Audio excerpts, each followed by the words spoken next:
Hello all. நம்ம கோயம்புத்தூரில் இருக்க வெள்ளியங்கிரி பார்த்திங்கன்னா February 1 ஓப்பன் பண்ண போகிறாங்க மகா சிவராத்திரிக்காக. ஸோ மகா சிவராத்திரி பார்த்திங்கன்னா February 15 வருது.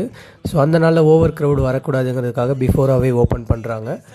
ஸோ வெள்ளியங்கிரி மலை ஏறதுக்கு பார்த்திங்கன்னா கண்டிப்பாக உடம்பு வந்து ஃபிட்டாக இருக்கணும். ஸோ டக்குன்னு யார் வேணாலும் ஏறிடலாம் அப்படின்ட்டு ஏற முடியாது. ஸோ வயசானவங்களாக இருக்கட்டும், இல்லை லங்ஸ் பிரச்சனை, மூச்சு பிரச்சனை, இந்த மாதிரி இருக்கிறவங்க தயவு செஞ்சு இதை அவாய்ட் பண்ணிக்கிறது பெட்டர். ஸோ கீழேயுமே சாமி கும்பிட்டுக்கலாம். ஸோ அது போக பார்த்திங்கன்னா மெயினாக இந்த பிளாஸ்டிக்ஸ் மேலே கண்டிப்பாக அலோவே பண்ண மாட்டாங்க. மெயினாக பார்த்திங்கன்னா வாட்டர் பாட்டில்ஸாக இருக்கும், கவராக இருக்கட்டும்.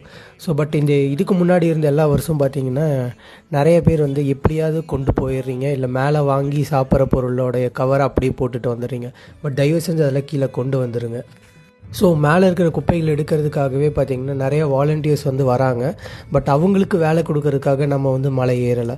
ஸோ அதனால் நீங்கள் போடுற குப்பையை நீங்களே உங்கள் பேக்கில் எடுத்துகிட்டு கீழே வெள்ளியங்கிரி அடிவார கோவில்கிட்ட பார்த்திங்கன்னா ஒரு குப்பை தொட்டி இருக்கும், நீங்கள் அங்கேயே போட்டுக்கலாம். ஸோ இதை தயவு செஞ்சு இந்த வருஷத்துல இருந்தாவது ஃபாலோ பண்ணுற மாதிரி பாருங்கள்.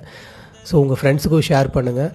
ஸோ அப்படி வேறு யாராவது அங்கே குப்பை போட்டாலும் போட வேண்டாம் அப்படின்னு சொல்லி நீங்கள் அதை எடுத்து பக்கத்தில் ஒரு பேக்கோ இல்லை கவரோ இல்லை உங்கள் பேக்கில் கூட போட்டுக்கலாம்.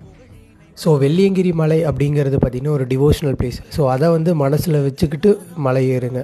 ஸோ அது ஒரு ட்ரெக்கிங் பிளேஸாக இருக்குது, ஒரு டூரிஸ்ட் பிளேஸாக இருக்குது, அந்த மாதிரி நினச்சிட்டு மலை ஏற வேண்டாம்.